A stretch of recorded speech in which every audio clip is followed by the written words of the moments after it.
tudo bem? Seja bem-vinda a mais um episódio do Fora de Série Podcast, numa temporada muito especial sobre a próxima temporada da série Reis. Então eu quero lembrar você de se inscrever no nosso canal, se você ainda não é inscrito, ativar o sininho, deixar o seu like para você conseguir deixar o seu comentário nesse bate-papo e também ficar ligado nos próximos episódios. Bom, se você acompanhou aí as duas primeiras temporadas da série Reis, você viu como aconteceu a escolha do primeiro rei de Israel, Saul. E no finalzinho da segunda temporada, nós pudemos acompanhar que ele começou a gostar muito do poder. E essa história continua em breve na terceira temporada, A Rejeição, que estreará em agosto na Record TV.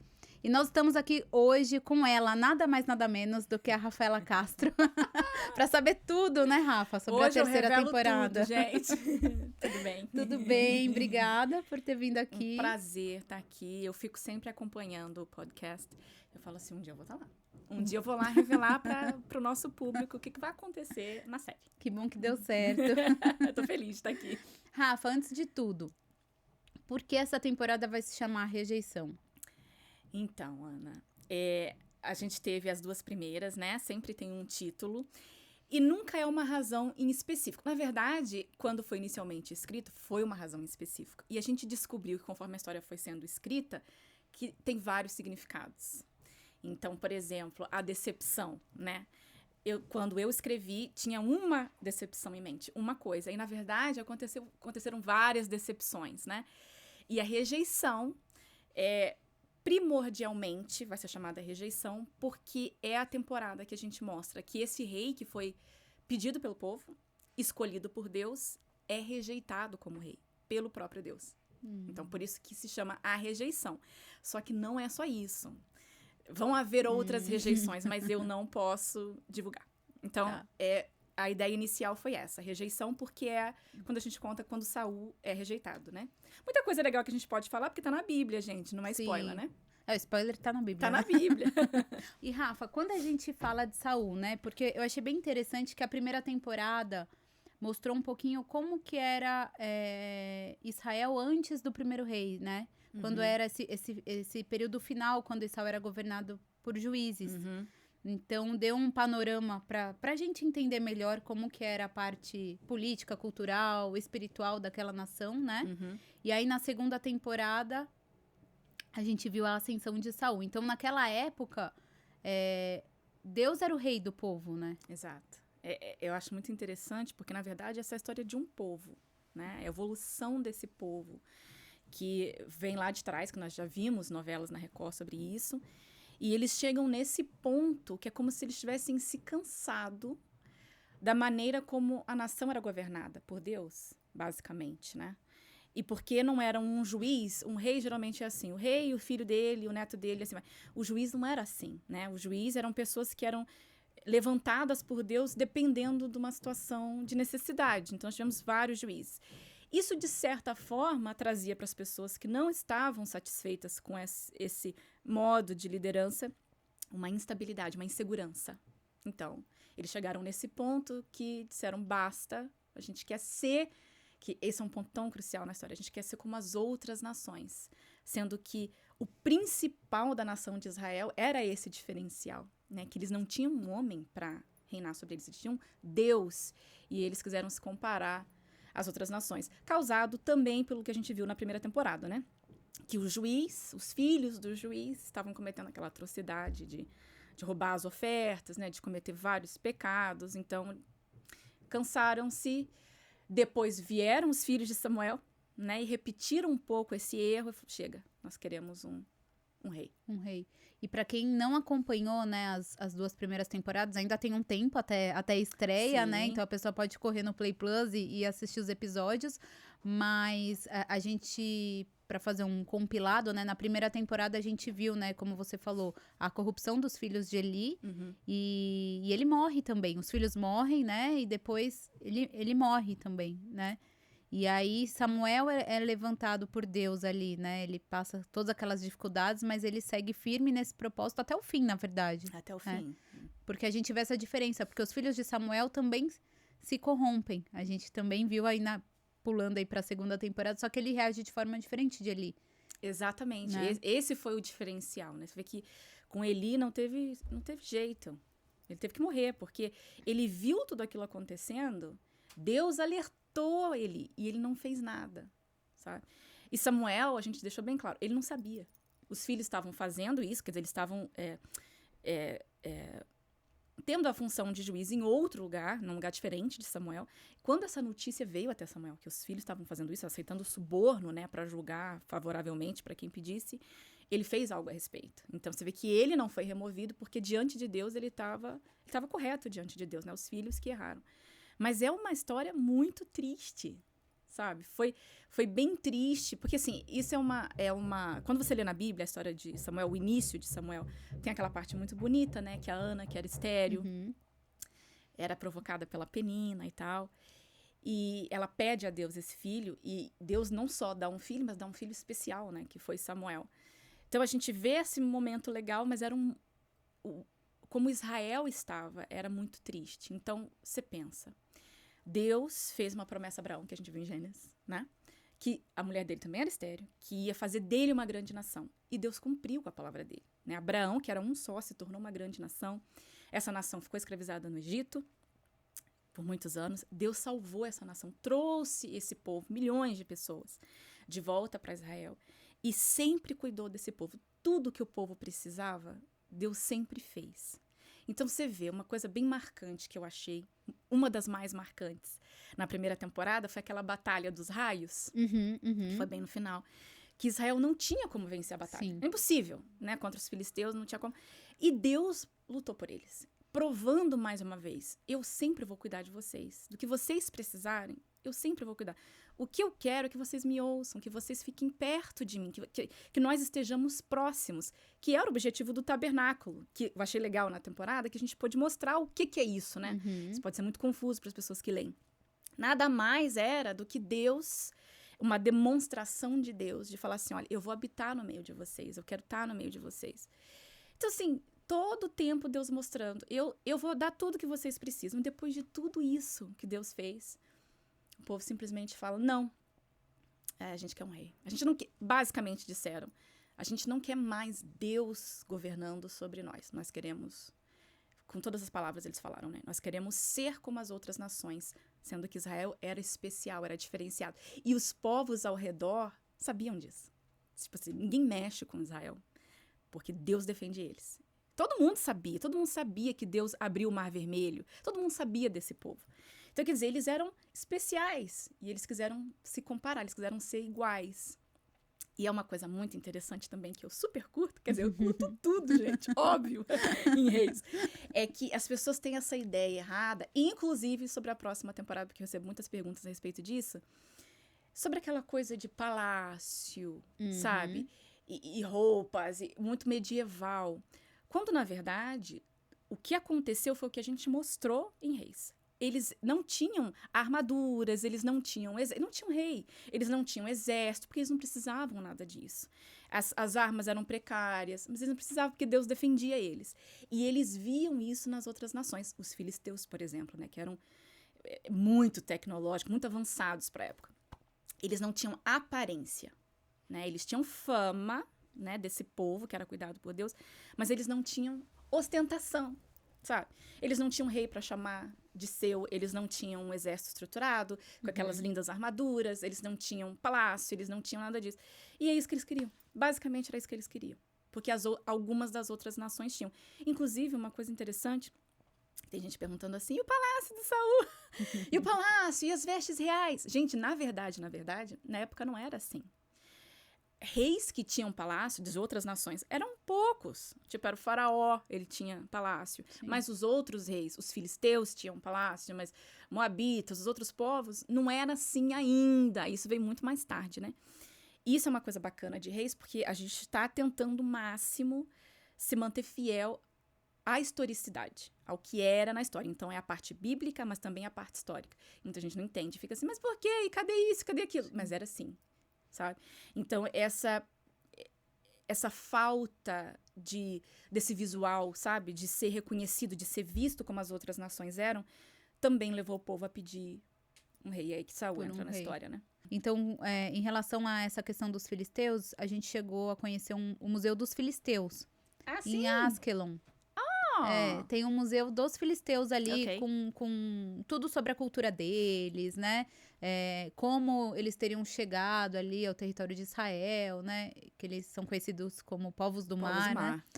E aí a especialista do museu explicando, né? Ela mostrou, né? Então, os ídolos deles, né? Como que eles cultuavam os deuses. Aí mostrou uma banheira. Então, assim, eles eram muito avançados, né? Pra época.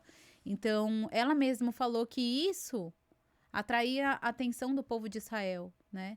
E eles não criam em um Deus único, eles criam em vários deuses, né? Então, Deus era casado, era Deus da fertilidade, era o Deus, né? De tudo ali, né? Tinha Deus pra tudo, né? Fora que a gente vê isso repetir muitas vezes na história de Israel, além disso, que é muito interessante, né? Os outros povos, não só os filisteus, mas também os filisteus, eles adotavam crenças em deuses de acordo com o que eles gostavam. Então, assim, eu gosto de promiscuidade. Qual é o Deus que incentiva isso? Ah, esse Deus? Então eu vou ser devota a esse Deus. Sim. Não tinha regras, entende? Não tinha regras. As regras com os deuses eram oferendas, então tinha festas a esses deuses, tinham certas oferendas que você tinha que dar. Fora isso, cara, vive a tua vida como você quiser. Você quer trair tua mulher, você quer trair... Sabe, você quer fazer o que você quiser? Vai e faz. Israel, não. Quer dizer, existia esse comprometimento, né, entre o povo e Deus. Quando eles saíram do Egito, Deus deu os 10 mandamentos. Que se você for olhar, tudo faz sentido, né? O que Deus fala pra fazer não é nada demais. Não rouba, não pega a mulher do teu próximo. Então, assim, então existia essas regras. Quer dizer, vinha atrelado a essa fé, esse estilo de vida, você viver corretamente. Então, o que era atraente para o povo era o fato de que você podia crer nessa divindade, supostamente, mas ser livre para fazer o que você sentisse. Então, também tinha isso, né? Não foi por isso, eu creio que no fundo sim, que eles pediram um rei, mas essa inveja quase das outras nações também era isso. Fora que influenciou, né, de certa forma. influenciou. E uma coisa muito interessante, conforme a gente pesquisa muito, né, para fazer a série, que uma coisa que era muito importante para o povo é assim, eles não tinham algo... Deus não tinha nome. Começava aí. Então, assim, qual que é o seu Deus? Não tem nome. Senhor. Então, assim, na cabeça perdi ponto, sabe? A gente tá menos. Cadê o seu Deus? Ah, não, ele é invisível. E junto a isso, esse fato de que eles não tinham... Se você tem um Deus tão poderoso, então por que você não é como a gente? Por que você não tem tecnologia? Por que você não é estruturado, sabe? Então, tudo isso juntou e eles, ai, não, chega, a gente quer ser como eles, a gente quer ter como eles, a gente quer ter nome, né? A gente quer ter aparência e a gente quer ser livre. Porque você pensa comigo, quando Samuel era o juiz, né? Então, ele era juiz, ele era profeta. Ele era um representante de Deus. Então, quando a pessoa vinha com uma causa para ser julgada, ele julgava de acordo com os princípios de Deus.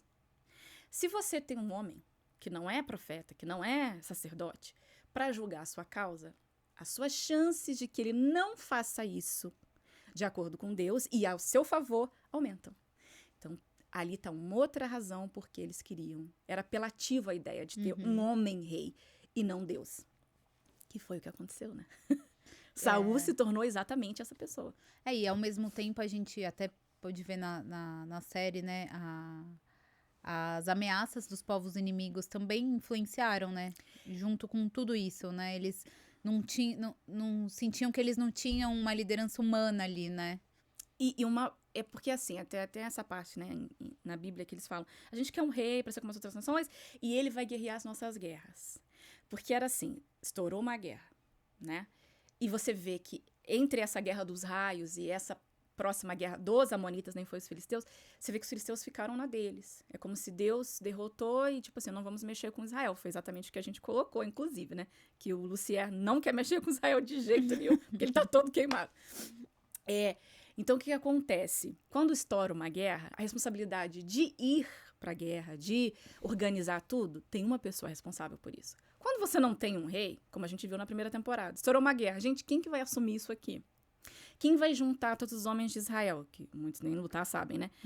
Então, era uma insegurança que eles sentiam. Se a gente tiver um rei, como eles disseram, para guerrear as nossas guerras, Quando isso acontecer, ainda que a gente tenha que lutar, tem alguém que vai ficar responsável por isso e não tem a ver com a gente.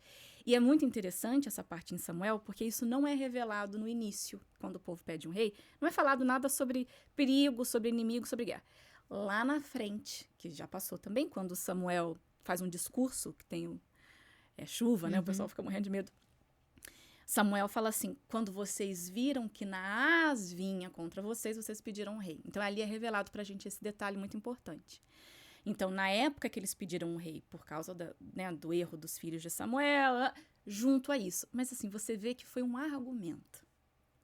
Sabe quando você quer muito uma coisa e você arruma desculpa pra conseguir aquilo? Busca argumentos, né? Então, assim, olha, os amonitas estão vindo contra a gente, os filhos de Samuel são corrompidos, então não sei o que, a gente quer ser como as outras nações. É hora de conseguir um rei.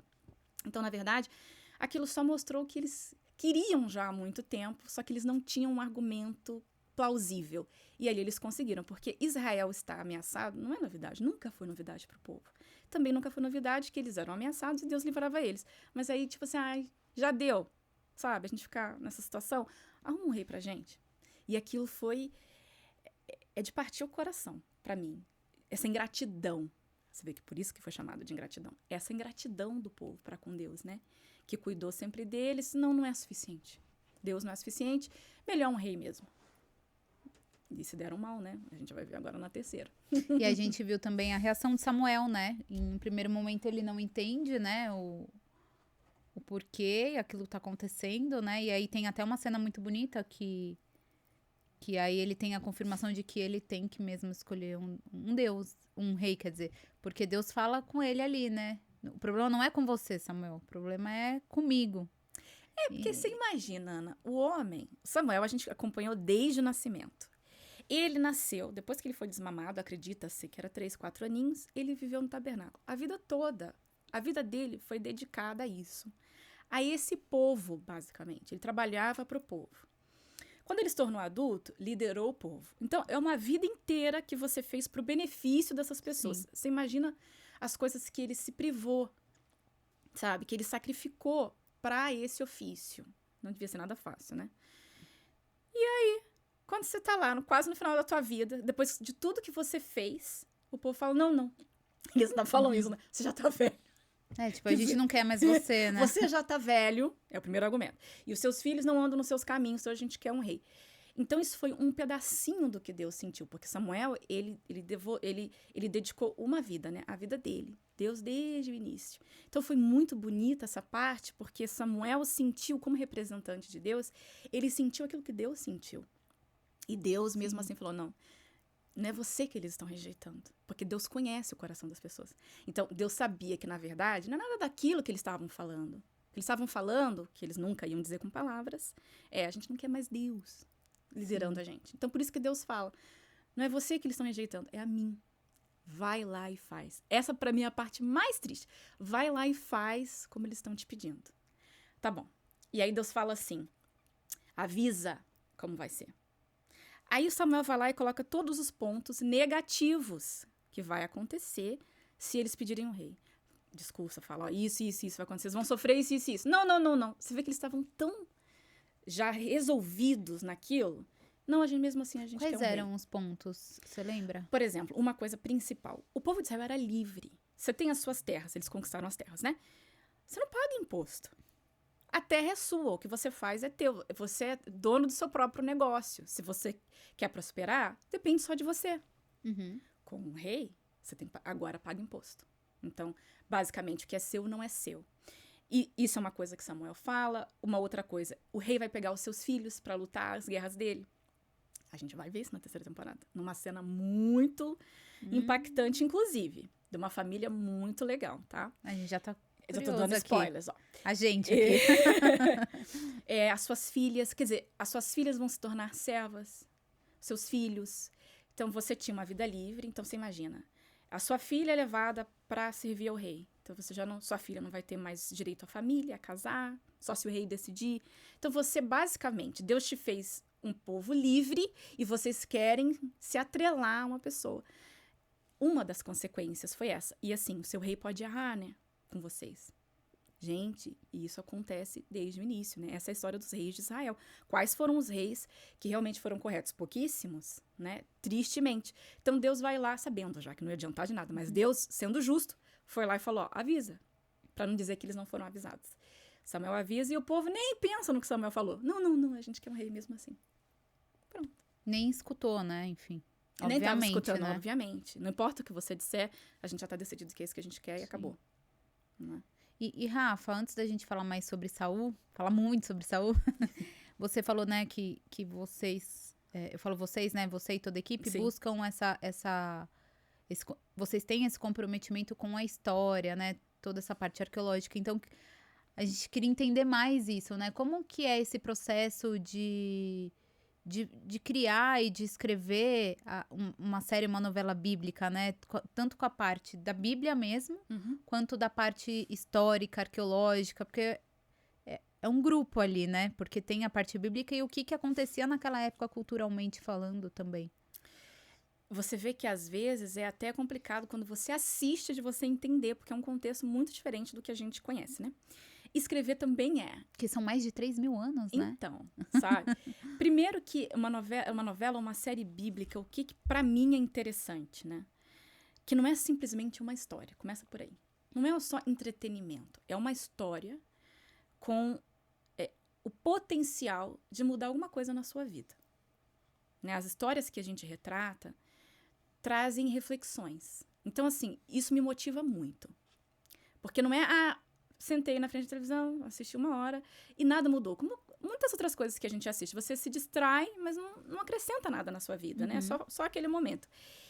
E a série bíblica, a novela bíblica, não, sabe? Ela te deixa alguma coisa que te ensina, que você pode usar para a sua vida. Então, essa é uma das minhas motivações principais. Que alguém pode ser tocado por essas histórias, né? Aí vem a Bíblia, que é linda, você tem lá direitinho, claro, né? O que quando você estuda, né? Quando você medita e tal, quando aquilo é importante para você. Só que aí você tem pontos, né? Você tem muito buraco entre um acontecimento e outro. Gente, às vezes passam-se 100 anos. O que aconteceu ali? O que aconteceu, por exemplo, antes de Saul ser escolhido como rei? Então, tem isso. Tem essa parte, né? Que a gente tem que ter muito cuidado para preencher essas lacunas de forma que fique correto, né? A gente tem certeza que foi assim? Não tá na Bíblia. Mas poderia ter acontecido assim. E aí que vem a parte histórica, né? Que nós temos toda uma pesquisa, nós temos um pessoal que ajuda a gente para nos ajudar com esse contexto. Porque, assim, quando você faz uma cena, isso é muito interessante, gente. Quando você faz uma cena, você fala assim, essa cena é legal, eu vou fazer assim. Só que tem muita coisa que você não pode escrever, porque na época não existia. Entende?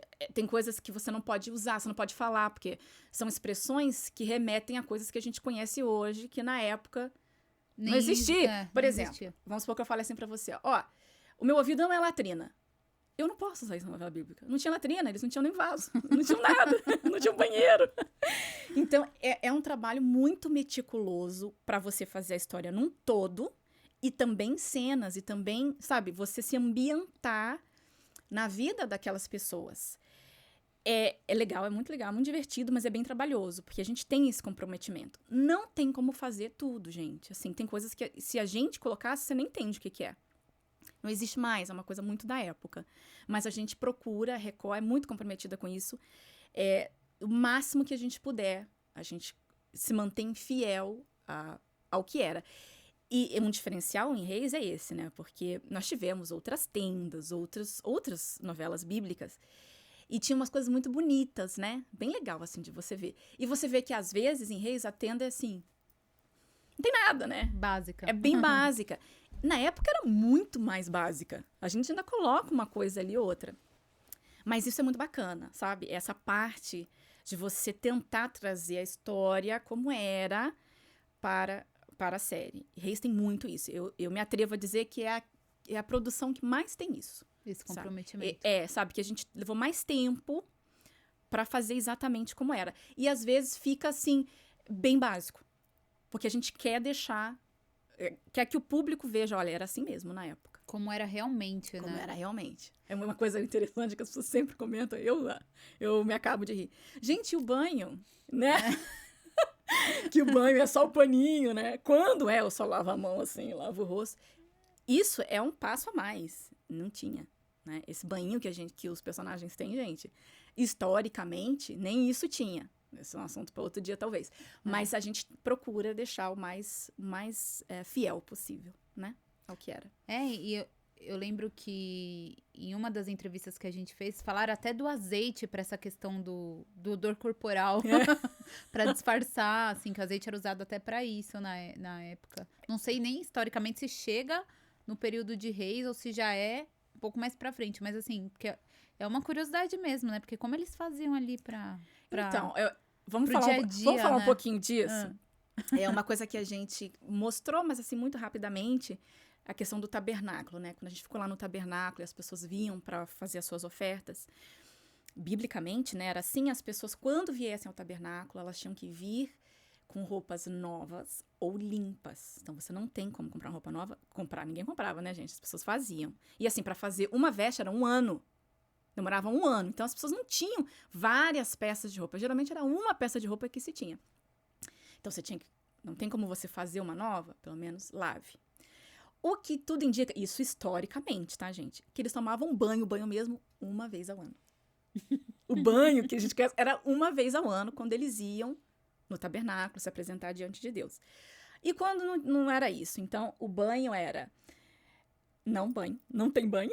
Quando tinha um banho, era isso. Pegava o azeite perfumado, né? Óleo perfumado, misturava na terra e fazia assim. Emplastava o corpo todo com aquilo, porque aí também já esfoliava, né? A terra. Aí tá todo cheio daquilo. Aí você tirava. Pronto, tomou banho. Tomou banho. Eles viviam... Os lugares que eles viviam não tinha água, né? Você vê, a gente mostra muito poço. A água que eles tinham era do poço. E era um poço, às vezes, para um vilarejo inteiro, né? Então, a água era para cozinhar, para beber, sabe? Até o pão que eles faziam não ia água. Era azeite e farinha. Então, era bem precário, sabe? Pra gente é muito estranho. Pra época não era. Era como eles viviam, né? Assim como pra gente é normal tomar banho todos os dias. Pra eles, uma vez no ano, tava arrebentando. Sim, às vezes são coisas pequenas, né? Que os atores que já participaram aqui do podcast falaram.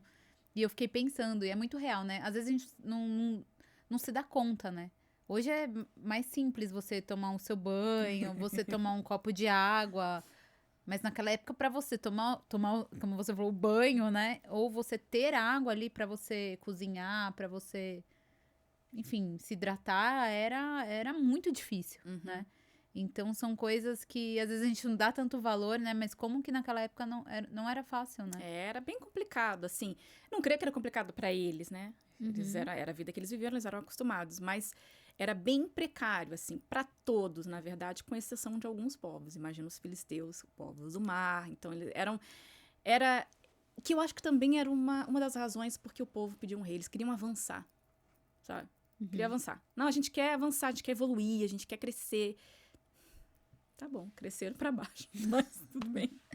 E pra você, Rafa, como tiveram curiosidades ou, enfim, dessas questões históricas que te chamaram a atenção em específico nessa pesquisa toda que você fez?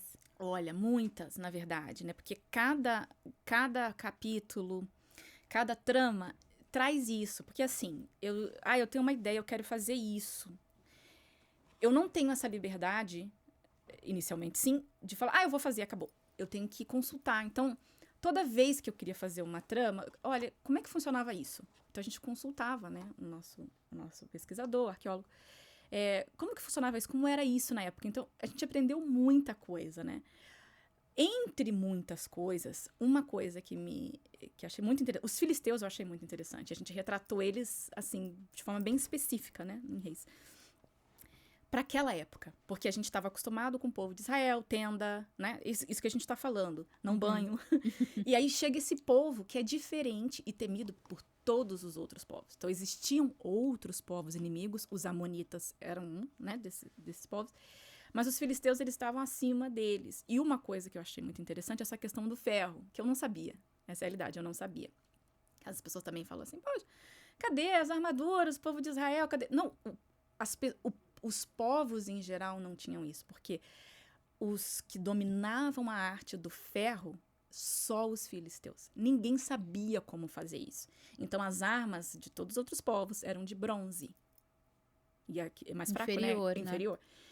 Então, como eles dominavam isso, eles dominavam tudo. Inclusive, por isso, aí que eu entendi as partes bíblicas que falam que existiam ferreiros em Israel, ferreiros filisteus.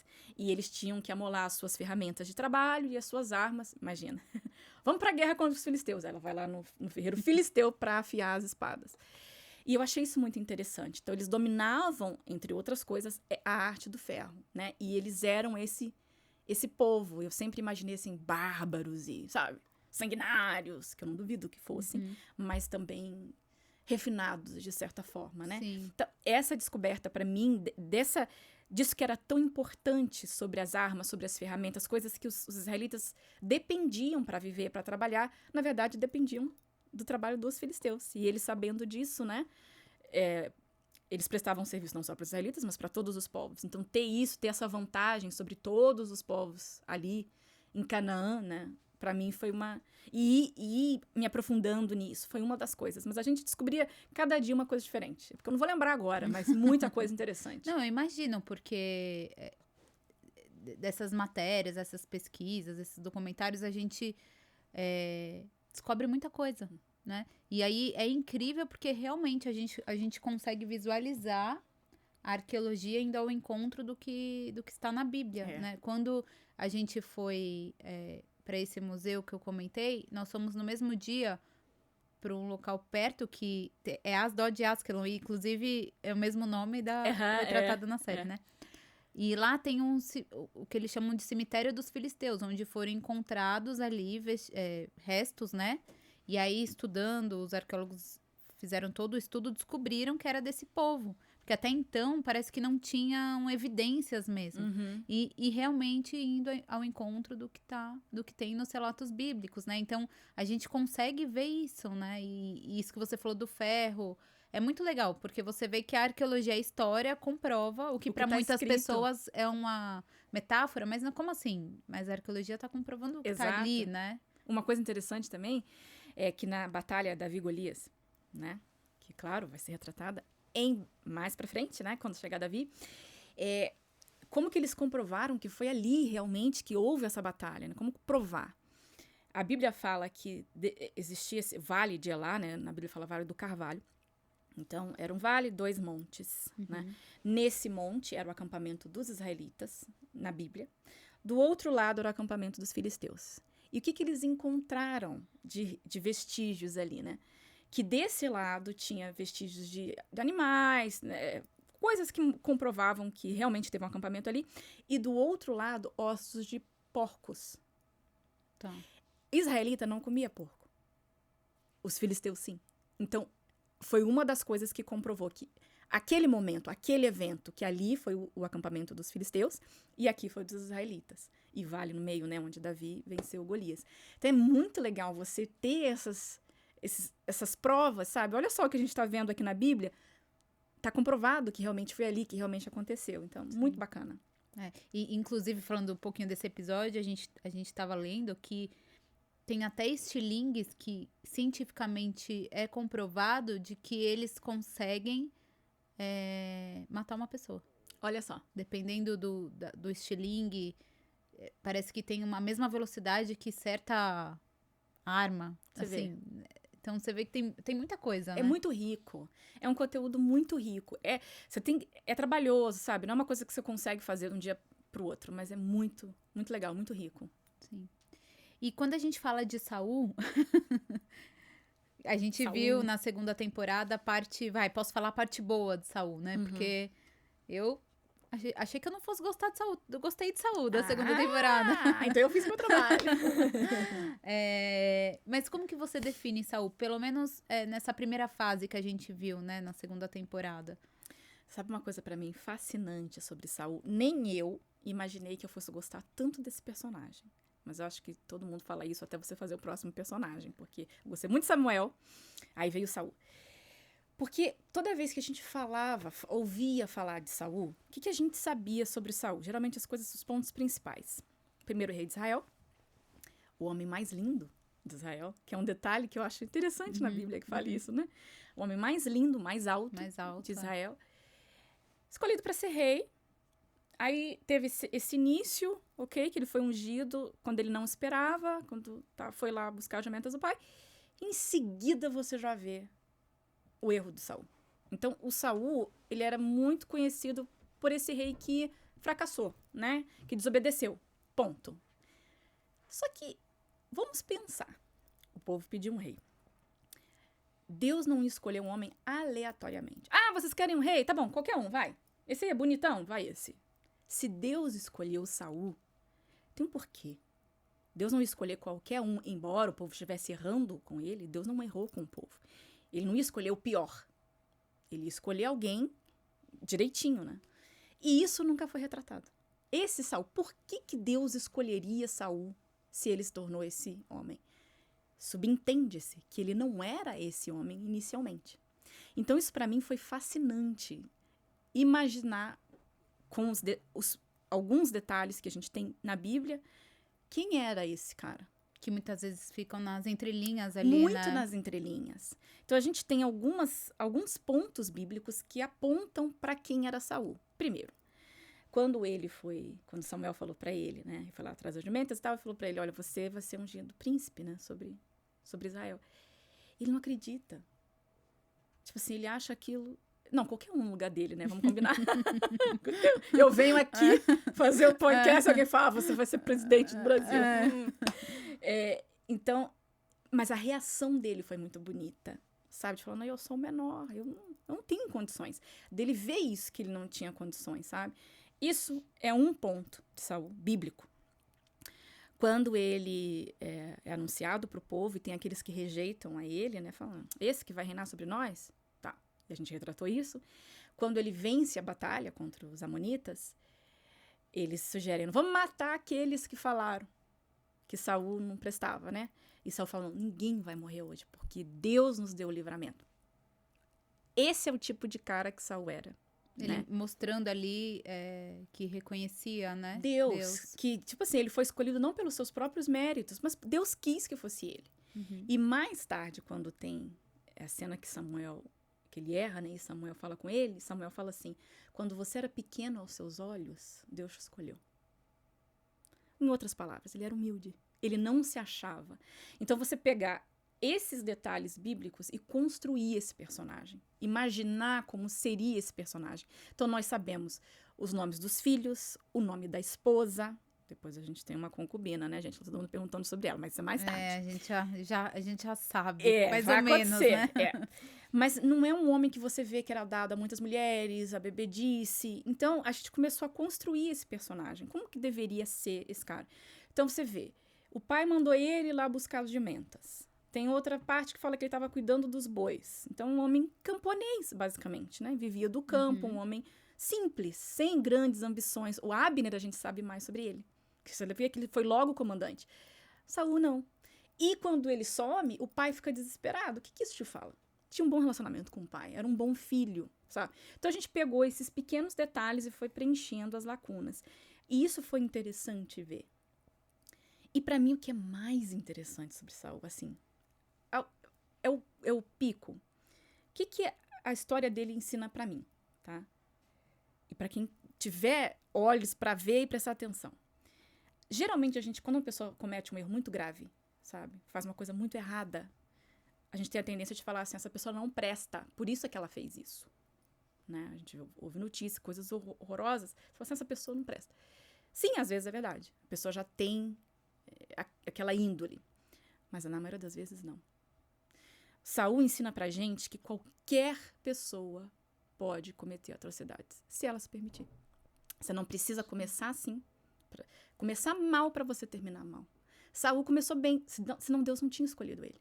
Então, como? E o que ele se torna, que a gente vai ver, não é assim, ele errou. Os filhos de Samuel, que aceitavam um erro, né? Uma coisa. Não. O Saul, ele é erro atrás de erro. Começa a tropeçar, tropeço atrás de tropeço. Sim, ali, né? E ele faz coisas, ele se volta contra Deus no fim da vida dele. Olha como ele morreu. Então, como que aquele cara... Será que ele sempre foi esse tipo de pessoa? Não, porque senão Deus não tinha escolhido ele. Então, é aquilo. Aos poucos, coisas foram acontecendo, que é o que a gente vai ver nessa terceira temporada, que foram levando ele até que ele chegou naquele ápice, né, da perversidade e tal. E eu acho isso muito interessante. Eu acho que a história de Saul traz essa lição, essa reflexão pra mim, sabe? Nos momentos mínimos da vida. Não são nas decisões grandes, porque assim, nas decisões grandes, mais no final que Saul errou. Não foram elas, mas o que levou ele a tomar as decisões mais importantes de forma errada? Foram as pequenininhas, do dia a dia, que ele foi decidindo. E aparentemente não tem consequência. Por exemplo, mentir. Te contei uma mentira. Que consequência tem isso? Mas se eu sou capaz de contar uma mentira pra você, pequena, pode ser que amanhã eu consiga contar uma maior. Pode ser que depois de amanhã eu consiga enganar. E dali vem outro engano. E assim vai progredindo. Então eu achei muito bacana a história de Saul. Eu achei importante a gente mostrar esse Saul. Esse Saul, como você falou, bom. E uma coisa interessante que eu sempre vejo nas redes sociais, assim, eu quero ver o que vocês vão fazer pra me fazer odiar Saul. Porque tá difícil. Mas eu garanto, gente, vocês vão. E não vai ser uma coisa assim, pum, caiu e ele já é. Você vai ver que foram as coisas mínimas. E o mais interessante é que, às vezes, você faz coisas e você engana a si mesmo. A gente viu até um trechinho, né, no final da temporada. Que aparentemente não tem nada demais. E você acha que você tá convencendo a pessoa, eu tô fazendo isso por causa daquilo. Quando, na verdade, você tá enganando a si mesmo. Você acha que é por isso que você tá tomando essa atitude e não é. E a gente vai ver muito isso em Saul. Qual dessa da segunda temporada que você falou? Não teve um momento que ele tava lá na festa da coroação, ele tá dançando. Sim. E aí Noah olha pra ele. E a narradora, né, que é outro ponto, ela fala, né, ela viu algo que ninguém mais viu. E o filho pergunta, o que ela viu? E ela responde, um indício do que estava por vir. Então, ali, bem sutilmente, pela primeira vez, nós vimos algo que estava dentro do Saul, que talvez nem ele mesmo conhecesse. Porque até então, a gente mostrou que ele saía na rua, as mulheres olhavam, quando teve aquela cena do poço, né? E ele... Vamos combinar, Ana, eu sempre falo isso, na equipe eu sempre falava isso. Quando você é muito bonito, a Bíblia fala que ele era o homem mais lindo do país. Então, assim, quando você é muito bonito, você sabe. E você age é natural que você tenha uma certa confiança por causa disso. Porque onde você vai, você chama atenção, você é bonito. O cara é mais alto. Assim, imagina como ele não era, de certa forma, popular. Com as mulheres que não queriam ele. E você não vê indício do Saul se aproveitar disso. Tipo assim, eu sou o cara, sabe? Então você vê, ele não mostrava ser uma pessoa que se garantia pela beleza, que gostava até de ser admirado. Mas na festa, quando ele viu que as mulheres estavam ali desesperadas por ele, os homens admiram, o povo enaltecendo, né, Saul, falando, Salvador de Israel, nosso rei, ele entendeu quem ele era. Tipo assim, então, eu sou o cara mais importante do país. Ele começou a entender. E esse é um dos primeiros erros, tipo assim, como Samuel falou, quando você era pequeno aos seus olhos, quando você não era nada, quando você não se considerava tão importante. E ele vai ver que, não, eu sou importante, sim. O que eu digo é a realidade. Ele era a autoridade principal, né, abaixo de Deus. Esse é o detalhe, abaixo de Deus, né? O que ele falava, valia. O que ele decidia, tipo assim, eu tenho poder sobre qualquer pessoa. Eu posso o que eu quiser. E ele não tinha... Ele não tinha noção disso até aquela cena, né? Que não tá na Bíblia isso, né? A gente não tem esse detalhe. Mas eu imagino, teve um momento que isso aconteceu. Que justifica o que vem depois, né? Que aí a gente tem na Bíblia. Que é o que a gente falou das entrelinhas, né? Porque... É preciso ter essa interpretação para desenvolver uma novela e uma série, né? Exatamente. Para as pessoas entenderem, né? E seguindo o que tá, né, nos registros bíblicos. Inclusive, teve uma cena que Samuel fala para Eloá exatamente isso. Ele fala assim, eu não vou lembrar a fala, né? Mas eu lembrei dessa cena enquanto você falava. Que ele fala, enquanto o Saul se achar pequeno, tá tudo bem. O problema é se isso mudar, né? Assim, o povo tá substituindo, que já estava fazendo de qualquer Sim. forma, né? Mas eles vão realmente substituir a Deus. Até ali, o Samuel não viu nada em Saul. Nem a gente, né? Só Ainoã viu, gente. Sim, naquele momento. Não teve. Depois, a gente viu uma coisinha ou outra, mas nada, assim, demais, Sim. né? Mas ele vai ver, né? Essa mudança, né? E a gente vai ver. E adianto, a gente vai sofrer. Porque pra você realmente odiar, tipo assim, um personagem, o que ele faz, você tem que ter amado ele. Tem que ter te decepcionado. Pra mim é assim. Porque senão, tipo, eu sou indiferente. Faz o que você quiser, não A interessa. decepção é isso, né? A decepção, você só se decepciona com quem você ama, né? Com o que você espera é diferente, né? Quem é importante pra você. Ou você confia, enfim, né? E isso que você falou dos detalhes é bem interessante, né? Como a gente consegue trazer tudo pros nossos dias, né? Isso é que é legal. Porque outro dia eu tava numa conversa e a gente tava falando um pouquinho sobre várias coisas, né? Mas a gente falou um pouquinho sobre essa questão da traição, né? A traição física, ela não começa no dia, né? Existem outros passos que antecedem, sinais que a pessoa dá ou ela vivencia e ela vai deixando rolar, né? Então, é um olhar, é uma mensagem, isso aqui não tem problema, isso aqui não... Até que se concretiza com uma traição física. Então, eu dei esse exemplo para falar como na vida a gente, a gente pode passar por isso, né? Porque quem vê a história de Saul, às vezes coloca ele como um grande vilão. Mas é o que você falou, qualquer um está sujeito a fazer o que ele fez em outras áreas da vida, né? Uma vez uma professora falou assim, na época que eu tava na faculdade, ela falou assim, estava falando acho que de alguma notícia de assassinato, né?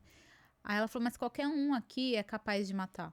Basta perder a razão, perder o equilíbrio, se deixar levar, né, enfim. E é verdade, se a gente parar pra analisar, qualquer um é capaz de fazer qualquer coisa, né?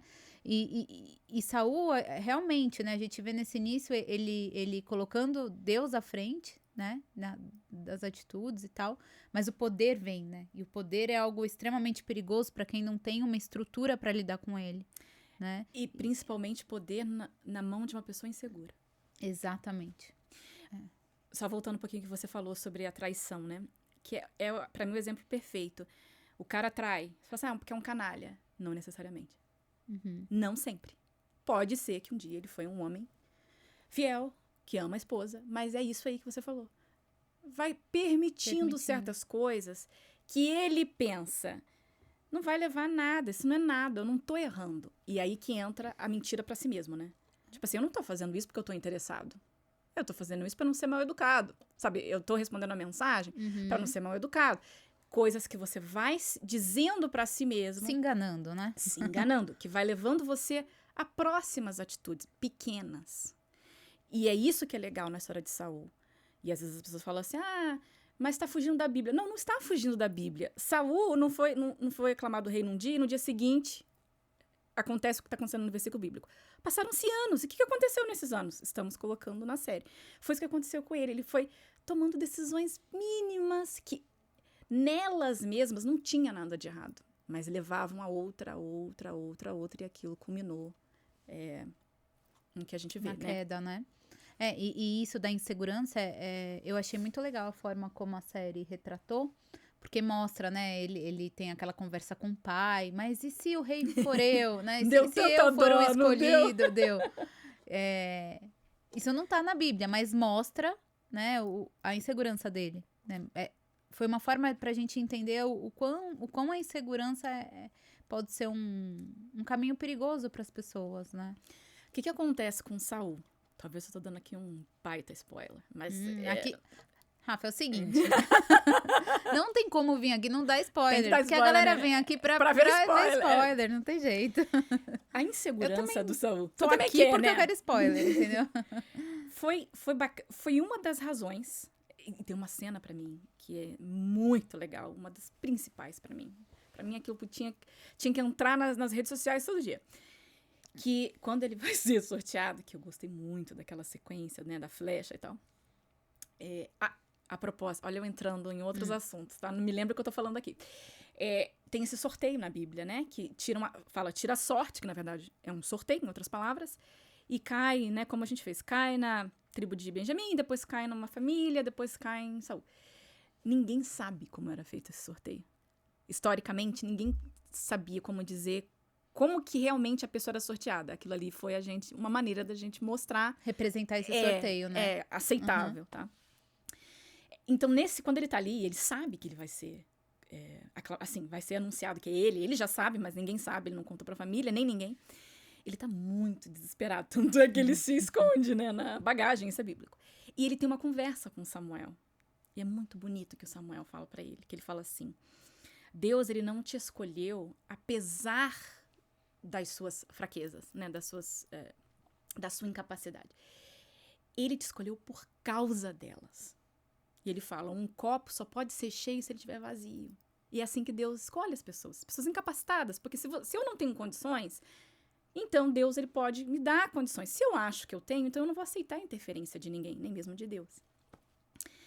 Então a insegurança do Saul inicialmente era talvez o ponto mais positivo que ele tinha, que é quando Samuel fala isso que você falou. Enquanto ele achar que ele não pode, ele vai sempre depender de Deus. Ele vai fazer o que ele estava fazendo na segunda temporada. Samuel, eu faço o quê? Então vai pra guerra, chama Samuel. Sabe? Sempre dependendo de Deus, sempre entendendo que é Deus que vai me dar a vitória, Deus que vai me dar orientação sobre isso, que vai me ajudar a ajudar as pessoas. Deus, Deus, Deus. Aí tem o perigo é de ter essa mudança. Porque o que aconteceu? E a gente fez isso de propósito, né? Ele perguntou se alguém na nossa família. E ninguém falou ele, nem a mulher. Então, assim, ali mostrou que as pessoas viam, apesar de tudo que ele aparentava ser, para ser rei, não. Assim como ele também não achava, né? O problema é que, quando você é inseguro, você pode tanto ir para esse lado, que você sempre depende, você é humilde, você quer aprender, você quer ouvir, porque você sabe que você não pode. Ou você tem que provar que você pode, porque você sabe, no fundo, que você não pode. Eu sei que eu não tenho capacidade, mas eu não posso deixar ninguém saber isso. E eu tenho que provar para todo mundo que eu consigo sim. Exato. Informação. Inclusive, essa questão da insegurança, tem até estudos, enfim, análises que mostram que pessoas, por exemplo, essas pessoas que são mais nervosas, que diminuem o outro, que têm reações assim, são pessoas que normalmente são inseguras. Você vê. Então, você vê que contrasta, né? Às vezes, o que a pessoa aparenta ser do que ela realmente é. E quanto a base pode ser a insegurança, enfim, outros sentimentos similares, né? E você vê uma grande prova que ele era um homem inseguro, apesar da beleza, da altura e tudo, é que ele sabendo que não tem mais volta, ele se escondeu. Tipo assim, Não quer encarar, né? Essa realidade. Tipo assim, vai ser você, e ele vai lá e se esconde, homem daquele tamanho e tal. Tamanho medo dele de assumir aquela responsabilidade. Só que aí depois, e as pessoas duvidavam dele. Você vê que nada que a gente coloca na série é assim, eu quero ser assim, tá? Eu quero que seja assim da minha cabeça. Tem um indício na Bíblia que as pessoas não acreditavam em Saul. Tanto é que nesse dia falaram, é esse que vai reinar sobre nós? Então imagina, se as pessoas desconhecidas não acreditavam nele, a pessoa que conhecia realmente que ele era um homem inseguro, provavelmente não escolheriam ele, né, se fosse com elas. E é isso que começa a acontecer com Saul. Agora que ele entende, eu sou o cara mais importante desse país, a minha palavra é a única que vale, na verdade, e eu tenho que provar que eu posso, que eu mereço essa posição. No início, ele sabia que ele não merecia, que foi Deus. O mérito foi de Deus, não foi dele. Sim. E agora eu tenho que me apegar a essa posição, e eu tenho que provar para todo mundo que eu sou um rei, um baita rei, que eu vou conseguir vencer guerras. E ele foi um rei conhecido por isso, né? Venceu muitas guerras. Sim. Não fez muito mais coisa não, gente, pro povo. Mas guerra, sim, ele ganhava muitas guerras. E isso é fascinante. E isso a gente vai ver na terceira. Essa transição, sabe? Que seria muito mais fácil e cômodo, sinceramente, você pegar um Saul... Ou não mostrar essa pessoa que ele era, porque que ele foi escolhido por Deus, e já cair nele sendo o que está na Bíblia. Ou você mostrar e já cair nele sendo o que ele se tornou na Bíblia.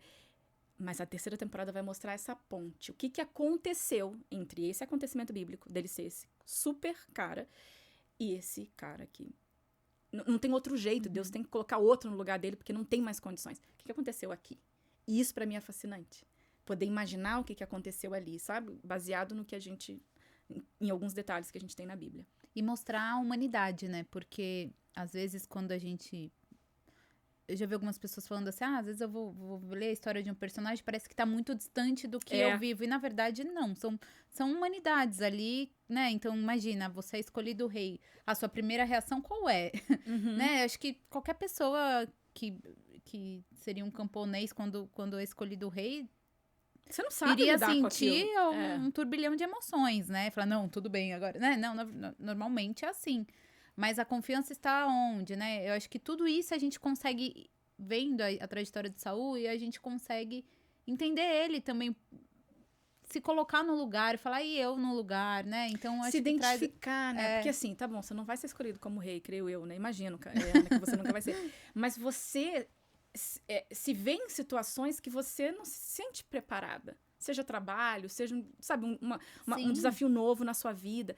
Você não sabe o que fazer com aquilo. Exato. Então, e você sente isso, você se sente despreparado, mas você não pode se dar ao luxo de demonstrar isso, ou de não fazer nada, Ou sabe? de se esconder. Ou de se esconder, como ele fez, coitadinho, escondeu, mas não adiantou de nada. Sim. Então, é isso que é bacana nas séries bíblicas, porque aconteceu há muito tempo atrás, num tempo diferente, num contexto diferente, mas os conflitos que a Bíblia faz questão de mostrar são os mesmos conflitos que nós sofremos.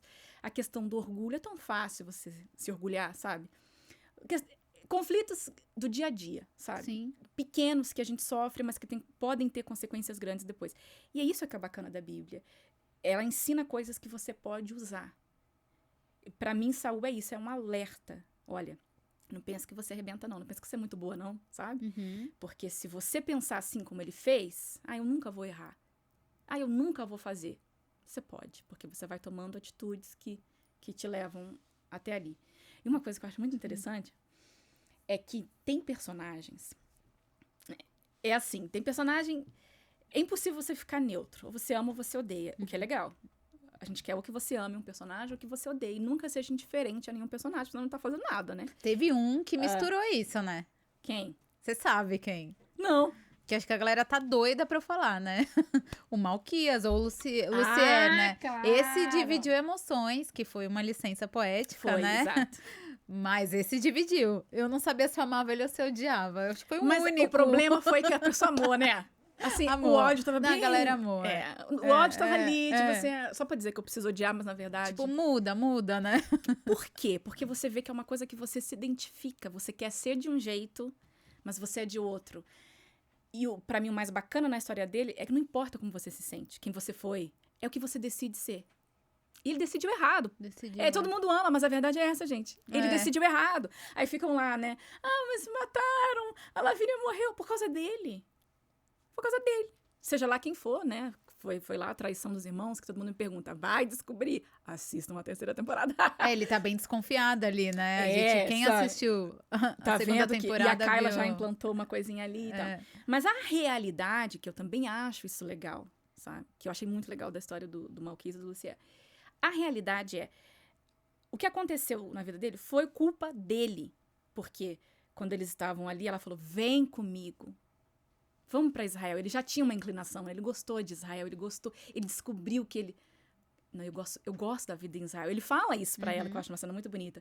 Que de ir pra casa, depois do trabalho, tá só você e a nossa família. Ele gostou daquilo. E ela falou, vem então. Ele foi. Sim. Ele quis aquilo do início, né? Eu quero ser o príncipe, eu quero ser o rei. Ele colocou a si mesmo acima dela. E ela morreu. Mas aí querem culpar só a autora. Gente, a culpa foi do Malquias, tá? Mas explicado. Vamos deixar claro aqui. Mas isso é legal, porque a história dele ensina isso. O que importa é o que você decide.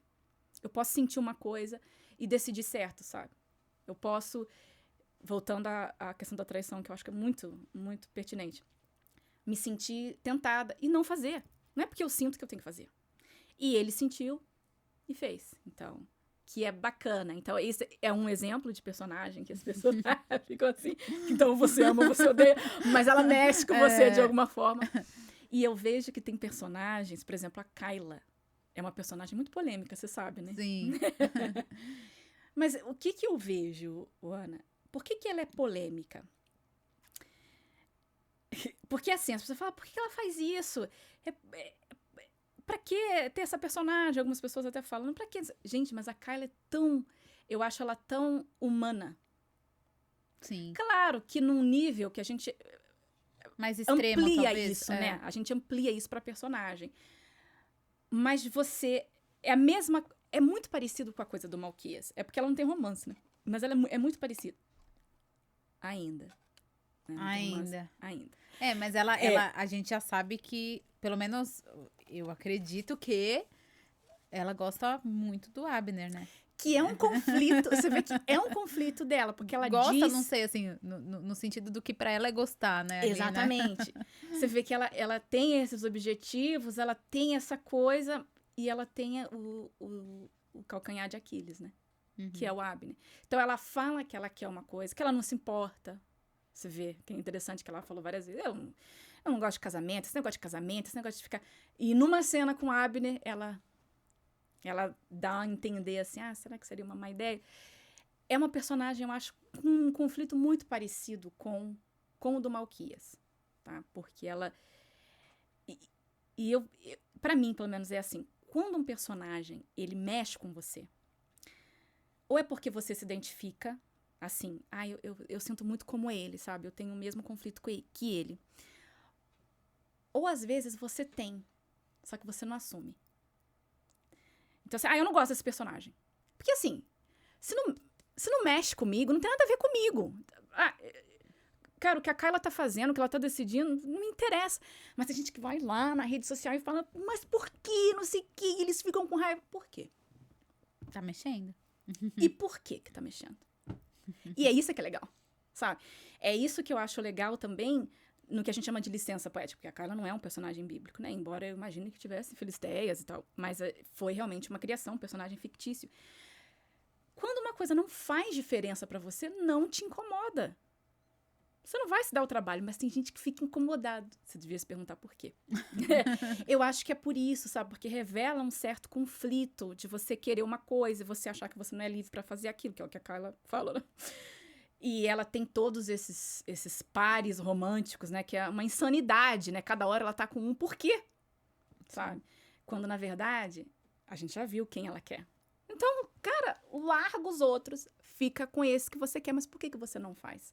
Então, é uma personagem, pra mim, obviamente, polêmica por isso, sabe? Porque ela revela coisas, é aquele tipo de pessoa que a gente vai ver no Saul mais tarde, que ela demonstra uma coisa, uma confiança, sabe? Muito segura de si, muito segura do que quer, ganha tudo, sabe de tudo, né? Sempre tá em todos os lugares. Ela transita por todos os lugares ali, né? Mas quando ela tá sozinha, e eu achei essas cenas muito bacanas, e a Yuka tá fazendo muito bem, né? A gente vê quem ela é, a vulnerabilidade dela, sabe? Que essa pressão de ser essa mulher forte, essa mulher desejada, quando na verdade ela não quer nada disso. E a gente vai ver, mas ela não fala isso, ela nunca admitiria isso, né? Nem pra si mesma. A gente vai ver mais sobre isso, sabe? Esse conflito dela na terceira temporada. A gente entrevistou, né, a Ryuka aqui, e a gente conversou bastante sobre a questão do trauma que ela tem da perda da mãe, como isso influencia ela a fazer o que ela faz. E a gente falou um pouquinho sobre isso, como às vezes a gente tem situações na nossa vida que a gente não supera, né? Guarda um trauma e aquilo transforma, né? Aquilo molda o jeito da pessoa ser, porque eu não consigo ter raiva dela, sinceramente. Eu também não, óbvio. Eu entendo. E aí, assim, foi até legal a gente falar dela, porque às vezes a gente já falou aqui outras vezes, mas eu acho que é importante a gente falar um pouquinho dessa questão da licença poética. Porque a gente tá falando de uma novela bíblica, de uma série bíblica, que existe toda essa preocupação que você falou que vocês têm, né? História arqueológica, bíblica, né? De seguir tudo que tá escrito, né? Ser o mais fiel possível, né? Em todos esses contextos. Mas a gente vê uma licença poética, né? E aí é preciso, né, Rafa? Ter essa licença poética também para construção de uma novela e uma série, né? Dramaturgiana, audiovisual, não tem como você pega a Bíblia, pega os versículos bíblicos e põe. Por exemplo, vamos colocar só o que tá na Bíblia, tá? Samuel. A Bíblia não fala da esposa de Samuel. Fala dos filhos. O que você entende? Que o homem foi casado, gente. A Bíblia, por alguma razão, não mencionou o nome dela. Então, a gente vai lá Pega uma personagem, porque ele teve uma esposa. Pega uma personagem, coloca um nome nela, um nome da época, e cria esse contexto baseado na informação que a gente tem. Isso, para você conseguir fazer um capítulo, você precisa de licença poética, você precisa preencher lacunas. Por exemplo, um exemplo simples. A Bíblia, raramente, embora tenha algumas exceções, fala, a pessoa foi no banheiro. Quer dizer, então, que ninguém ia no banheiro, gente. Vem ao caso, você vai ver que tem cenas que vem ao caso e vai aparecer. Não vem ao caso. Mas tem coisas que, para você entender aquela história, você precisa preencher com personagens. Então, por exemplo, os filisteus. A Bíblia fala dos filisteus. Alguns são mencionados por nome. A gente vai ver um deles mais pra frente, que é o Aques, né? Na época, essa época agora de Saul, fala só filisteus, não fala, né? Fala Naás, quer dizer, ele fala o nome do rei amonita. Tá. Só isso que a gente tem. Então, quer dizer que o rei não tinha um nome. Quer dizer que o rei não era casado. Quer dizer que o rei não tinha filhos. Então, a gente precisa construir até para compreensão do público. Na verdade, o foco é o que está na Bíblia. E se você segue direitinho e vê lá os trechos, você vai ver que todos os versículos, desde que a gente começou Samuel, na história de Ana, todos os versículos entraram. Todos. A gente faz questão. Tem a cena lá e tem o versículo. Só que entre um versículo e outro, passam-se muitos anos. Só em vez da gente fazer assim. Então, teve lá a Primeira Guerra. 50 anos depois. Aí você põe a próxima cena. O que pode ter acontecido depois disso? Essa pessoa foi para casa? Essa pessoa teve algum problema? Até... E se você for ver, faz sentido. A gente nunca põe uma coisa assim, não tem nada a ver, gente. Nunca poderia ter acontecido isso. Não. Poderia ter sido assim. Então, é necessário, é impossível, é importante que as pessoas entendam isso. É impossível você fazer dramaturgia, fazer uma novela, fazer uma série, sem licença poética. Vamos lá. Então, nem em português eles poderiam falar. Não era essa a língua que eles falavam na época. Então, a gente não pode fazer, tem que fazer na língua original. Então, é necessário que tenha esse preenchimento de lacunas para que você consiga seguir a história e fazer sentido na sua cabeça. Eu não gosto disso, eu acho que não é legal. Perfeito, nós temos a Bíblia. Eu só quero o que está na Bíblia, então nós temos a Bíblia.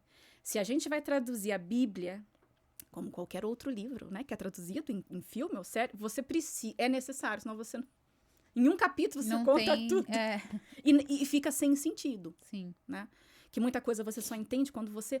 Não só quando você lê, mas quando você medita, quando você entende o contexto da época. Até isso é importante. Por isso que a gente precisa da história. Muita coisa que eles falam... Por exemplo, se eu não tivesse envolvida nisso, na minha cabeça, as pessoas sempre na antiguidade andavam a cavalo. Não existia. Não, era jumentinha, né? Eles subiam no burrico e ia. Então, assim... Até isso você precisa, sabe? Para você entender o contexto. Porque certas coisas que você lê, se você não entende o contexto, não faz sentido para você. E é isso. Esse é o papel da série, né? Preencher isso de forma que fique direitinho, para as pessoas entenderem a história principal, que é bíblica. E até essas histórias paralelas, né? Dentro da licença poética, a gente consegue... as histórias trazem reflexões também, né? Que é o que a gente procura fazer, né? Na Bíblia, nada é por acaso. Às vezes você vê uma informação assim, solta, aparentemente aleatória. Por que isso aqui tá aqui no meio da história de outra pessoa, sabe? Por que tá aqui? Tem um porquê. E é isso que é bacana, a gente explica por quê que aquilo tava ali. Então, porque é uma história muito rica, né? A história bíblica é muito rica para inspirar, para tocar nas pessoas, para dar uma direção para as pessoas. Então, a gente aproveita, já que você tem que ter licença poética, você tem que ter outros personagens, né? Então, você tem que ter a mãe do Joel e do Abias, por exemplo. Você tem que ter um contexto de casamento. Por que esses rapazes se tornaram assim, sendo que Samuel era um homem de Deus? O que pode ter acontecido? Então, a gente usa isso para mostrar conflitos que existem nas famílias hoje em dia. Por exemplo, quantos pais criaram os filhos direitinho, educaram, deram o melhor, e eles decidem errado? Foi culpa dos pais? Não necessariamente. Isso é real. As pessoas vivem isso hoje. Então, por que não pegar uma personagem fictícia, que é a Eloá, e fazer isso que as pessoas vivem hoje, sabe? Que é isso que tem o potencial de... Quantas pessoas não foram tocadas? A cena do Samuel com os filhos é uma das mais fortes, porque a gente acompanhou o Samuel, né, esse profeta, viu como ele era, mesmo no meio da corrupção dos filhos de Eli, poderia, né? Tinha razões mas não se deixou corromper. Passa tudo isso que ele tem para os filhos. E os filhos são uma das causas por que o povo quer substituir ele. Quer dizer, uma das maiores decepções são os filhos. Quem? Quer dizer, nunca ninguém passou por isso. Quem nunca passou por uma decepção familiar e tal? Então, é super importante, sabe? Mas eu vejo que as pessoas veem isso, Ana, sabe? As pessoas curtem. Algumas não, né? Vão lá e falam, mas assim, a série tá aí pra quem pega isso, sabe? Sim, ela quer entretenimento, ela quer um momento tranquilo com a família, em casa, quer assistir uma coisa que ela pode assistir, que não vai ter uma coisa escandalosa e tal. Mas também isso a gente tem muito retorno, sabe? Poxa, falou muito comigo aquela cena. Você tá tendo retorno? Sim, eu sempre procuro... Que é isso que a gente quer, né? E as pessoas, poxa, aquilo... Tiveram alguns, assim, que marcaram? Sim, por exemplo, uma parte que teve muito retorno foi do Igor Cotrim, do personagem dele, o Eliud, que você entende por que ele agia daquela forma, né? O cara ia lá, dar oferta, chegava lá, o sacerdote roubava oferta. Ele via o que estava acontecendo, não? Tipo assim, eu viajo, tenho gasto, tenho tudo, venho aqui, tomo banho, né? Venho aqui e não chega até Deus a minha oferta. Porque eles vêm, roubam e faz a festa. Porque teve uma cena da festinha, né? Ele fala atrás lá a carninha e tal. Você entende esse conflito dele. E aí tem essa cena com o Eucana, né? Que é o Fernando Pavão, que foi uma das cenas tops, assim, que ele fala pro Eliud. Pra quem que você tá fazendo o que você faz? Gente, sabe? É uma questão de princípio. Eu não preciso errar porque você tá errando. Se eu tô fazendo isso diante de Deus, é o que o Eucana fala pra ele. Deus viu. Antes de eu chegar aqui, quando eu saí de casa com a intenção de vir aqui trazer a minha oferta, ainda que o outro lá roubou, ele viu. E ele vai me recompensar por isso. E vai recompensar os que erraram também, como fez, sabe? Então, essa cena teve muito retorno, que as pessoas pensaram assim, poxa, é verdade. Porque às vezes, porque as pessoas erram comigo, eu também erro. Eu acho que ela não merece, sabe? Eu acho que eu não... Ou deixo de agir certo, Deixo de agir certo, não vale a pena. Eu tô aqui me esforçando, eu tô aqui, sabe? E as pessoas não dão valor, e as pessoas... Então, uma das, né, foi essa. O discurso de Samuel, nossa, quando ele era jovenzinho, né, que ele foi lá e falou as verdades pro povo. Muita gente falou, te procurou, tudo. Porque as pessoas... A gente acredita, às vezes, Ana, sobre coisas a nosso respeito. Você acha que eu sou muito legal, eu acho que eu sou muito paciente, eu acho que eu sou muito aquilo. E situações na sua vida mostram que não tanto assim, sabe? Você se enxerga. Então, muitas pessoas que dizem ter fé, sabe? Viver aquilo que ela vê na Bíblia, mas a atitude dela tem mostrado diferente. Então, aquele discurso de Samuel, até as pessoas que pensavam assim, não, eu tô bem, sabe? Eu tô bem na minha fé, naquilo que eu creio, naquilo que eu decidi pra mim mesma.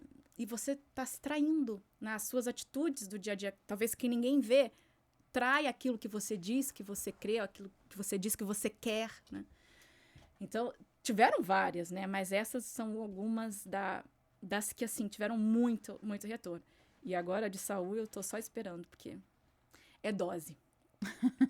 É muito dose, gente, o Saul que a gente vai ver essa terceira temporada. E traz muito isso, sabe? Porque realmente eu lembrei de uma cena dele que ele se esquece do encontro, né? Ali que ele tem que ir no tabernáculo, ele tem que ir ao tabernáculo. E também já é um sinalzinho ali, né? Ele se esqueceu de algo que antes seria talvez prioridade para claro, ele, né? Então a gente já tem visto esses sinais. Aí teve o caso do rapaz que quis apresentar a filha, dar para ele a filha, né? E aí ele fala não. E aí essa questão da concubina era uma coisa normal na época, né? Mas para ele não. Então, vamos entender esse contexto da concubina. Porque acho que muitas pessoas vão ter essa dúvida, porque a gente viu, por exemplo, Abraão, ele também, né, acabou desobedecendo, né, e ficando com a guarda, mas eu acho que muitas pessoas vão ter essa dúvida, né, mas um rei poderia ter concubina, mas ele não deveria ter, eu acho que pode ficar esse... Vamos lá, então. A questão da concubina, né, a gente viu isso também em Eucana, que ele amava Ana, a Bíblia fala que ele amava Ana, e ele tomou uma segunda esposa, que foi a Penina, para ela dar filhos. É muito louco pra gente, sabe? essa história, mas no contexto da época não era louco, gente, era uma coisa normal. Isso começa em Abraão, assim, o patriarcado, né, Abraão foi um patriarca. E o rei, né, mais tarde, qual que era como era a maioria das pessoas viverem? O rei, ele tinha que ser a pessoa mais poderosa de qualquer outro homem. E ter filhos era um sinônimo disso. Quanto mais filhos você tivesse, mais forte você é, mais poderoso você é. Então existia esse costume de que ninguém poderia ter mais filhos que o rei. Então, digamos que um homem casou e... Isso em todas as nações. Em muitas nações. Tá. Na maioria das nações. Eu quis ter, sei lá, 3 concubinas, o cara. E ele tem uma cambada de filho. Ele não pode ter mais filhos que o rei. Então, começou esse costume de que o rei pegava concubinas para ter filhos. Se você perguntar pra mim, tá, no contexto de... Tá bom. Tinha isso, mas vamos combinar? Que ele falou, opa, se o costume me permite, eu não vou ter uma, não vou ter 2, eu vou ter 10. Mais tarde a gente vê um rei que tem 1000, né? Então a verdade é que tinha esse costume, tá, na época. Tinha essa coisa, os outros reis tinham várias mulheres, era como um rei vivia. Só que você não vê isso no início em Saul. Ele tinha uma esposa, 6 filhos. Ele não tinha concubina. Isso veio, provavelmente, mais tarde, com essa questão de se permitir por ser rei. Tá? Então, a gente já fez de propósito, porque a gente viu que Saul não era assim, que essa questão dele ter concubina não foi uma coisa, tá bom, sabe? Você já tinha mesmo, então não faz diferença agora, né? Então, a gente construiu um Saul bem casado, né? A esposa dele é mencionada na Bíblia, Ainoã. Então, e ele, de certa forma, se aproveita daquilo que a posição dele o permite para ter concubina. Mas sim, defendendo um pouquinho o Saul e os outros que virão, porque Davi vem aí, né, gente? Davi vem. Só vai piorar essa história aí, né? Era uma coisa costumeira do rei ter várias mulheres para ter filhos. Era costumeiro, tá? Mas você vê que isso progride, isso evolui, porque em Saul não tinha, a Bíblia menciona, por nome uma, que é uma razão de contenda nas redes sociais, né? Porque assim, só teve uma. Gente, fala de uma. Menciona por nome uma. Mas quer dizer que ele teve só uma? Um homem que foi capaz de fazer tudo que ele fez? Não se sabe. Existe uma lacuna ali que nos dá liberdade de pôr que sim e que não. Então, Saul só menciona por nome uma, Davi já vai crescendo, e Salomão muito mais. Eu acho que era uma coisa que você aceitava, mas que não era, não tô nem aí. É teu marido, né? Como a Ana e a Penina. A gente vê ali claramente um conflito. Sim. Que não era o ideal, aquilo ali. Não era para ter acontecido, né? E aquilo ali trouxe um problema pro casal, né? E pra Ana. Que bom que levou ela, impulsionou ela a conseguir, né? A crer e conseguir o filho.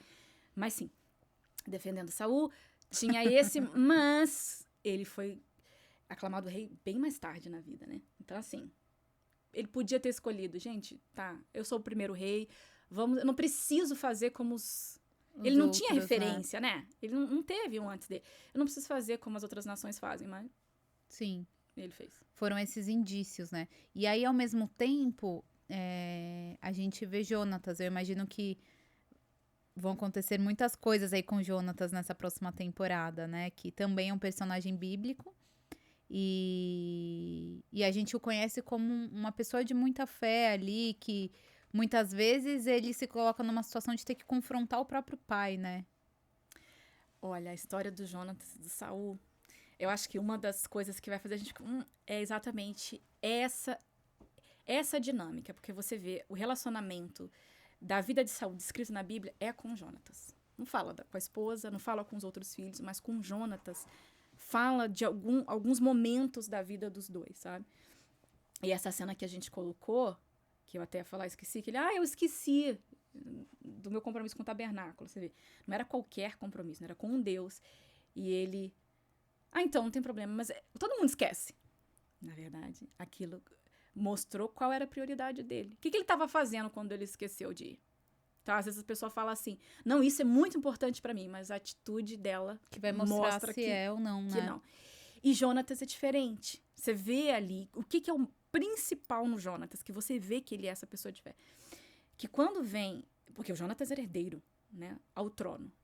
Assim que Saul morresse, Jonatas ia ser o rei. Então, pensa comigo, se eu sou uma pessoa do bem, né, eu sou um cara legal, eu não sou como meu pai, eu vou querer ser o rei.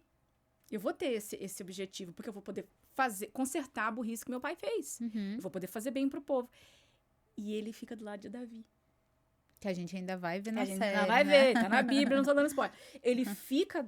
Entre o pai e Davi, ele escolhe Davi, porque ele entende que Davi foi a escolha de Deus. E ele não foi contra a escolha de Deus, sendo que o direito era dele. Então, você imagina, entre o pai, que a gente vê esse relacionamento, né? As guerras que eles enfrentaram juntos, muitas guerras. E por ele ser citado, muitas vezes, você imagina que ele devia ser o braço direito de Saul. E aí, quando chega esse cara novo, ele entende isso. Não, Deus quer Davi, não quer o meu pai. Não quer a mim. Eu vou respeitar isso. Eu vou seguir isso. E por causa disso, obviamente, inevitavelmente, ele vai ter muitos conflitos com o pai. Como é quando você tem que conviver com uma pessoa que pensa muito diferente de você. É. Ou vai ter briga, ou você vai evitar aquela pessoa, que é o que o Saul começa a fazer. Né? E a gente já vê esses sinais da postura de Jonatas, né? Desde o início. Desde o início, né? Então, quando... me chamou um pouco a atenção como vocês fizeram, quando Saul foi escolhido rei, Jonatas não questiona, né? Exatamente. Todo mundo ali fica meio assim, né? E Jonatas não questiona. Ele é o primeiro que aclama, né? Viva o rei! Então a gente já começa a perceber essa postura de Jonatas, de fé mesmo. Então, se Deus fez isso, vamos em frente. Sabe? E tem uma parte que eu acho muito legal, que a gente vai ver essa cena, um baita cenão. Mais um spoiler aqui. Um baita cenão. Assim, quando eu escrevi, eu falei, doida pra ver essa cena, e eles já gravaram. Que o Saul, louco de pedra, né, começa a ficar meio... Não tá louco ainda, mas ele começa a tomar umas atitudes meio... E ele fala pra todo mundo assim, maldito quem comer, antes que derrote os meus inimigos. Basicamente assim, a gente vai lutar. Você pode estar morrendo de fome, pode demorar um dia, 2 dias, ninguém vai comer. E o Jonatas não sabe disso, ele não estava lá quando o pai falou, e ele come um pouquinho de mel. E aí avisam ele, desesperado, Jonatas, não, seu pai amaldiçoou e tal, não sei o quê. E as palavras que falam na Bíblia da resposta do Jonatas mostra ali, tem um desacordo entre ele e o pai. Você vê que essas são as pistas que a Bíblia dá, que é muito bacana. Que ele fala assim, meu pai tem turbado a terra. Ele tá falando do rei, sabe? É muito mais do que... Então, ele falou para subordinados do rei e dele, do pai. É como se fosse assim, meu pai já chega, sabe? Ele tá fazendo... Ele já tava por aqui com o pai. Então, você imagina você que administrar isso, sabe? Você tá vendo que seu pai tá tomando atitudes erradas, não é bem isso que você deve fazer. Mas você é filho, né? Então, o máximo que você pode fazer é tentar mostrar para ele que ele tá fazendo errado, e agora ele tem toda essa autoridade de rei e tal. Então, eu acho que um dos pontos mais tristes é esse, que eles são tão chegados, né? O Saul e o Jonatas, e o Saul começa a comprometer esse relacionamento por causa das atitudes, né? Porque o Jonatas não vai ser conivente com as coisas do pai, então, automaticamente, isso afasta, né? Um do outro. Sim. Então, a família em si, gente, a família... Que eu acho que tá uma trama muito legal assistir a família, a família tá bem legal. Ele esse chefe de família, esse marido apaixonado, né? Você não acredita que ele vai... As pessoas falam assim, mas como que essa concubina vai entrar na vida dele? Porque o cara ofereceu e ele, essa aqui é a mulher da minha vida. Você vê que em tudo ele quer a esposa perto, sabe? Sim. Então, você vê, e eu acho que isso é muito legal. Uma coisa que uma vez eu ouvi, que eu achei muito interessante, numa entrevista, alguém falou assim, tem gente que quer mudar o mundo, né? Ela defende causa, ela quer mudar o mundo, quando a casa dela é uma bagunça. Não arruma nem a cama, né? A família é uma bagunça, toda desestruturada, ela não se dá bem com ninguém. Então, ela quer consertar o que está de errado no mundo, mas a família dela, então eu acho que a família fala muito. A família de uma pessoa fala muito sobre quem é aquela pessoa. Porque para você, eu posso ser, olha, excelente, sabe? Uma pessoa legal, uma pessoa do bem, tem meus princípios. Mas é em casa que você sabe se eu sou. É com a minha família, é com o meu marido. É ali que você me conhece. Por isso que eu acho importante mostrar isso de Saul. É a família que revela. Quando aquilo ali fica comprometido, quando você começa a errar com a sua família, é porque fora você tá errando muito. Então, assim, se você erra ali, imagina lá fora. Se você mente pro teu marido, Sim. Imagina com as outras pessoas que você mal convive, né? entendeu? Acabou. Acabou. Então, ali revela muito quem você é de verdade. Mas o problema é que, como Saul, às vezes as pessoas não querem ver. Não, eu arrebento, Saul pensa. E ele realmente é muito bem quisto, né? Pelo exército, por ser esse rei que ganha batalhas e tal. Olha, eu tô ótimo, eu tô no pico, sabe, do mundo. E em casa, O ego ganhou espaço ali, né? infelizmente. O que a gente pode esperar, então, Rafa, dessa terceira temporada? A gente pode esperar muita reviravolta, surpresas, tudo isso que eu falei sobre Saul. E a gente vai desenvolver um pouco mais outras tramas. Você vê que vai tudo ligando uma coisa a outra, né? Sem muita pressa. A gente vai ligando pra gente entender a história. Então, a gente introduziu alguns personagens, algumas tramas, que tem personagem, gente, que é bíblico, que vocês não sabem. Algumas pessoas descobriram e falaram assim, gente, eu não imaginava que tal personagem é bíblico. A gente vai descobrir agora na terceira? Pode ser que sim, pode ser que não, mas tá. eventualmente vamos descobrir. E a gente vai desenvolver mais algumas tramas, a questão do Lucier, que tá todo mundo cobrando, se vai ter o desfecho, né? Se ele vai descobrir finalmente. A Kyla, né? O Lamar, toda essa questão dos filisteus. Então, assim, muita treta, perguntaram pra mim. Vai ter muita treta? Gente, vai ter muita. O que mais vai ter, infelizmente? Muita treta. Muitas reviravoltas. Reviravoltas, surpresas, guerras, né? Tá na Bíblia. É uma das coisas, né? Esse conflito constante de Israel. Todo mundo quer Israel, né? Todos os inimigos querem Israel. E, principalmente, vai ser essa temporada explica por que a próxima tem que chegar, por que Davi tem que entrar, sabe? Que é muito interessante também. Isso é uma das coisas mais interessantes. Por que as coisas acontecem? Por que Deus escolheu um rei? Por que ele escolheu Saul? Por que ele escolheu Davi? A gente poderia pular. Escolheu Saul erra lá, pronto, Davi. Mas por que Davi teve que vir? Será que Deus, ele decide assim, gente, cansei desse aí. Isso aí errou, outro, próximo. Por que Deus teve que trazer Davi pra história? Essa temporada remete a isso, leva a gente até isso, sabe? É como se fosse uma preparação pra grande história que tá por vir, né? Não que essa não seja, mas Davi é mais conhecido. Então, você vai entender bem. Quando chega o momento de que fala, olha, vai lá, Samuel, e unge um dos filhos de Jessé, você vai entender por quê. Por que isso teve que acontecer. Que legal. E pra você, é o seu segundo trabalho na Record? Sim. Você participou de Gênesis, né? A fase de José. Você foi autora da fase de Sim. José, né? Sim. E das outras também você participou? Eu participei, mas eu não foi de minha autoria, né? Sua autoria. E aí agora, Reis. Como é que foi essa experiência pra você? Olha, eu diria que foi assim... Dessas 3 temporadas, né? Foram 3, né? 3 temporadas. Desde que eu comecei nas Gênesis, novela bíblica, né? E agora a série Reis. É uma coisa de mudar a sua vida. Sabe? É muito mais que um trabalho. Um desafio muito grande, porque você pega uma coisa que é muito importante pra você. E você tem essa chance de trabalhar com aquilo, de tentar passar o efeito daquilo, que aquilo teve na sua vida, para as pessoas que não sabem, sabe? Que não entendem dessa forma. Então, para mim, foi uma honra, sabe? Mas, ao mesmo tempo, um desafio, uma responsabilidade muito grande. Uma coisa é eu pegar qualquer história, inventar e escrever, que tem os seus desafios. Não é escrever roteiro de qualquer coisa não é fácil, sabe? Você conseguir estruturar uma história de forma coerente e tal. Mas, se tratando da Bíblia, se tratando do que isso significa, sabe? Você colocar isso na televisão, esse desafio aumenta muitas vezes mais, porque você tem essa responsabilidade. Eu não posso fazer o que eu bem entendo. Eu gosto dessa história, eu vou contar essa história. Eu não posso. Eu tenho que pegar aquilo que está escrito com muita responsabilidade e traduzir de uma forma, criar outras coisas que vá para a tela e fale com a pessoa. De alguma forma, sabe? Como tem acontecido. Então, mudou minha vida. Me ensinou, tanto do lado profissional, sabe? Tudo que você aprende com o trabalho, mas principalmente pessoal. Você começa a enxergar muita coisa a seu respeito. Conforme você vai fazendo, você aprende muita coisa. Porque você reflete com muita coisa. Por isso que eu sou apaixonada na história de Saul. Porque muita coisa que eu já tinha lido, eu não entendia, sabe? Assim, não daquela forma. E eu entendi muita coisa com essa história. É muito desafio. Eu acho que é mais pela importância que tem pra mim, sabe? Não é só um trabalho, eu realizar um trabalho, eu terminar e entregar um trabalho.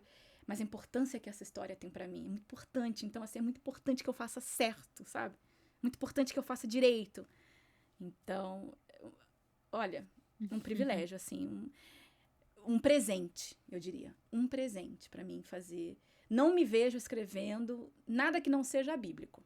Eu gosto bíblico, porque bíblico, por causa dessa importância pra mim, sabe? Eu tiro vida da Bíblia. Então, eu acho que tem esse poder de trazer isso pra outras pessoas. Então, mudei muito. Teve alguma experiência, pessoal, que você passou durante esse período das 3 temporadas? Muita coisa, Ana. Muita coisa aconteceu. Muita. Mas vamos fazer uma comparação? Tá? Talvez seja por isso. Eu tô refletindo nisso agora, tá, gente? Por que eu acho que a história de Saul é tão impactante? Pra mim, foi uma espécie disso, sabe? Eu me vi num desafio, de repente, dessa magnitude. De fazer uma série, não só de um personagem bíblico, como geralmente é, uma história. Mas você pega Samuel, né? Você sai de uma história que a Record nunca contou. Então, não é assim, uma continuação que você pega aquilo ali, os 10 mandamentos, e você dá seguimento. Não, você pega uma história que não tem uma introdução, que é difícil de contar, porque é tabernáculo, coisa que as pessoas não entendem. Vários reis. Provérbios, salmos. Quer dizer, um desafio dessa magnitude, você se vê de repente com isso, o que você faz? Como que você lida com isso, sabe? Ao mesmo tempo que você vê assim, uau, que privilégio, como que eu faço isso, sabe? Porque às vezes você fala que você tem fé. Não, eu tenho fé, eu creio e tal. E você não crê somente em si, que eu acho que isso não é suficiente, sabe? Não é suficiente, não foi suficiente para mim. Crer na minha capacidade, mas crer que Deus, que é o verdadeiro autor de Reis, né? Ele ia dar a direção pra gente escrever isso. Então, a minha fé, a minha paciência, é aquela coisa assim, que muitas vezes, muita coisa dá errado, sabe? É normal na vida de qualquer um. Gente, você planejou uma coisa, não deu certo, muita coisa errada, muita coisa não pode ser daquele jeito. E você não vai dar certo. Você ter essa serenidade, sabe? Essa fé que você vê uma coisa, os seus olhos estão vendo uma coisa, mas você crê diferente. Você crê que tá dando errado agora, mas vai dar certo. Experiência de vida, assim, sabe? Mudei muito, me tornei, acho, mais tranquila. É aquilo, gente, se eu conseguir... Sabe esse tipo de coisa que você passa? Se eu conseguir isso, eu vou conseguir outras. Então, trouxe... Se eu passei por essa, né? Pode vir. Pode vir, gente. Pode vir as próximas que dá certo. Sim. Essa segurança, sabe? Essa tranquilidade de não se desesperar, de não ficar ansioso, né? Que é uma coisa que a maioria das pessoas sofre hoje em dia, de ansiedade. Tranquila. E assim, e ver o resultado. Muito legal. Porque, olha, vamos combinar. O elenco tá muito bom. Sabe? Sim. Que é raro você escrever, porque você tem na sua cabeça como que você imagina aquela cena. Aí eles fazem, né? E traduzem aquilo pra imagem. Você gosta e tal, mas raramente é exatamente. É você olhar e falar assim, gente... Imaginei assim, né? É porque muito... você escreve e você imagina, né? Sim, eu tenho uma E ideia lá fixa na minha reproduzem. cabeça. Exato. Tá lá descrito e tal, mas cada um tem a sua visão. Isso passa por muitas mãos, né? Os atores, os diretores e tal. É raro você ver e falar assim, gente, parece que eles estavam na minha cabeça e fizeram. E isso acontece em Reis, sabe?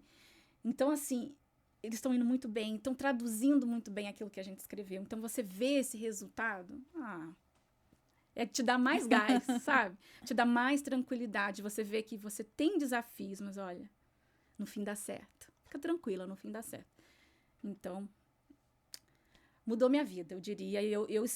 A minha expectativa é mais desafios, mas eu encarar esses desafios mais tranquilamente, sabe? Mas não me abala, sabe? Acho que de início foi... Eu peguei, eu tava muito animada, mas é aquilo, você não imagina. Você só sabe quando você passa, as experiências e as coisas que você tem que vencer e tal. Então, me ensinou muito. Eu cresci muito como pessoa, sabe? Eu cresci muito como pessoa... Você dizer que você tem fé é uma coisa, Mas são os problemas que provam se você tem fé. E às vezes você acha que tem. E às vezes você acha que tem que provar pra alguém. Quando, na verdade, Sim. essas coisas provam pra você mesmo. Se você Sim. tem, sabe? Foi muito gratificante. Gratificante. Que legal. E se você puder elencar das 3 temporadas, Uhum. quais cenas você mais gostou? E vai gostar, né? Porque a terceira a gente não sim, viu, mas você já sabe tudo, né? Então, quais são as cenas que já foram ao ar? Enfim, se tiver alguma da terceira que você possa contar pra gente. Então, olha só. Eu não vi ainda, né? Cenas da terceira. Já gravaram muitas. Eu não vi, eu só sei em escrito. É aquilo que eu te falo. Você tem uma coisa na tua cabeça quando tá escrito. E tem cena que é interessante, eu falo, as pessoas riem. Que conforme a gente escreve, a gente ri, chora. Teve cena que eu escrevi, eu chorei. Que assim, meu Deus, triste. Aí, escrevendo, quer dizer, imagina quando você vê no ar. Inclusive, eu tenho que falar isso. Postaram no Instagram da série uma foto, sábado, do Saul com uma mulher que não é a Ainoã. E eu sei, obviamente. Eu vi essa foto. Você viu? Obviamente, eu sei do que se trata, fui eu que escrevi. E quando eu vi, aquilo me chocou de tal forma que eu falei assim, gente, eu achei que eu tivesse preparada pra ver isso no ar, pra ver isso acontecer, mas eu acho que eu não tô, não. Então, assim, eu acho que eu vou me emocionar muito Se a com as foto cenas. já causou isso, né? Sabe? E você sabendo o que vai acontecer, imagina. Eu acho que vai me impactar muito. A terceira, eu acho que vai. Eu acho que vai ser forte pra mim, sabe? Mas, assim, tem muitas cenas que eu sou apaixonada. Essa a da Ana, quando a Ana faz a oração, é muito bonita, mas quando ela entrega o Samuel, pra mim foi muito forte, porque que é uma parte da Bíblia que só fala assim, né? Uhum. Ela foi lá, quando o menino desmamou, entregou o menino. Gente, uma mulher. Como assim, né? Qualquer mulher que é mãe, você pode ter 30 filhos, você entregar um filho, que é mãe de verdade, né? Não só pariu, mãe. Sim. Se entregar um filho, agora uma mulher que só tem um filho, que ela não podia ter, que foi resultado de uma oração que ela fez. Você vai entregar pequenininho, você sabe que ele vai chorar, que ele vai sentir sua falta, você vai entregar, você não vai poder ver ele, não só isso. Você tá entregando ele num lugar que você sabe que pode corromper ele, porque os filhos do Eli estavam lá. Isso não é como tá na Bíblia que você lê e fala assim, então ela foi lá e entregou. Imagina o sofrimento E dessa você não mulher. vai ver ele com frequência, né? Ela via ele uma vez ao no ano. Você confiar em Deus, sabe? Que Deus vai cuidar dele. E assim, não é que ela deu falando, não, mas ano que vem eu já tô com outro filho nos braços. É o único que ela tinha. Deus deu mais pra ela, né? Como sempre. Como é lindo, gente. Deus não deixou ela ficar sem, né? Deu mais 5 filhos pra ela. Mas ver essa cena, poder ver finalmente, porque a gente lê na Bíblia, a gente imagina, mas poder ver foi muito forte, dela entregar. E ele tão bonzinho, né? O menininho fez tão bonitinho. E ele indo embora. Foi muito forte aquela cena pra mim, porque mostrou bem, sabe? O sacrifício dela, o valor daquilo. Foi muito forte. E fazendo só uma observação, essa cena, no documentário que nós fizemos sobre esse período, lá em Israel tem, né? Existe Siló, né? E lá a arqueóloga mostrou pra gente aonde teria sido. Então é muito interessante que até isso, né, a arqueologia vem trazendo respostas. Né? O local exato onde teria sido, onde Ana entregou Samuel. Você vê. E as pessoas vão lá, e aí elas querem saber, e fazem oração, elas querem saber exatamente onde foi. Então, assim, é muito interessante, né? É muito rico, né? Ainda tem mais esse plus, né? Pois é. Você vê. Isso foi uma cena forte pra mim. A cena do Eucana foi muito forte pra mim com o Eliud. Tem outras cenas que são curtas, mas assim, ao mesmo tempo te choca, que é a cena do Micael, quando ele leva a ovelhinha. E o Ofni fala assim, você tem vergonha, não? Ah, sim. De trazer isso aqui, você acha que Deus vai aceitar isso? E eles fizeram muito bem essa cena, porque ele tava todo feliz, aí e ele comprou aquela ideia, até que o Eucana veio e falou que não, né? Sim. Que realmente Deus não aceitou. E não é assim, né? Foi forte pra mim, a cena do Eucana com o Eliud. A cena da Guerra dos Raios, pra mim, foi das guerras. Qual? A do raio. Ah, do raio, tá. De todas as guerras foram muito bem feitas, né? Estão sendo muito bem feitas. A primeira foi uau, mas a dos raios foi muito forte Final da primeira temporada, né? Foi. Inclusive, eu tenho um screenshot dessa cena, sabe? Porque eu achei muito impactante, assim, pela representatividade que essa cena tem. O discurso de Samuel sem palavras. E essas do Samuel com Saul, pra mim, são fortes. essa cena que quando ele tá pra ser coroado, e Samuel senta com ele e fala, eu vou te falar o que Deus espera de você como rei. E é bonito que ele fala assim, Deus falou assim pra Moisés, quando o povo pedir um rei, aí o Saul fala assim, então Deus já sabia que o povo ia pedir um rei. Ele sabia que seria eu? Você imaginar isso, né? Ele entendeu, poxa, ele já saberia que ia me escolher antes mesmo de eu nascer e tal. E ele dá todas as direções, né? Olha, não faça isso, não faça aquilo. Eu achei muito forte, eu achei que aquela cena foi muito bem conduzida, muito bem interpretada. Vamos falar a verdade, eu gosto de todas as cenas. Eu gosto de tudo. Eu sento pra assistir, assim, é igual você comer, sabe? Você come chocolate, assim, você se lambuza. Pra mim é assim, assistir Reis. Mas tem realmente cenas que elas se destacam pra mim. Mas eu tenho pra mim que a terceira eu vou ter muito mais cenas porque tem muito mais cenas meio que chocantes. Então a gente já tá na expectativa. Devia. Porque... E se deixar, a gente vai ficar aqui, olha, madrugada dentro, né? Quando você me convidou, eu falei assim, ela vai se arrepender de ter me convidado. Porque você quer falar de novela? Gente, eu posso ficar aqui o dia todo e não dar spoilers que prejudiquem. Eu consigo ficar aqui o dia todo falando disso. Porque... Mas a gente já tirou alguns spoilers, né? E assim, pra quem tá perguntando, gente, não posso falar quem é a narradora. Mas eu vou dar um spoiler. Em primeiríssima mão, ninguém sabe disso, tá? Que ela veio aqui, mas olha, ela não pode contar, ela tá proibida. Na terceira temporada, logo nas primeiras semanas, olha, eu dando spoiler, a gente vai ter um spoiler. Deixa eu pensar aqui quando em primeira mão, hein, gente? Ninguém conseguimos, ó, no você 45 vai ter, do na cena tempo. dela. Mas tem que prestar muita atenção, porque também a gente não vai dar assim na cara, não. Vai ser bem sutil.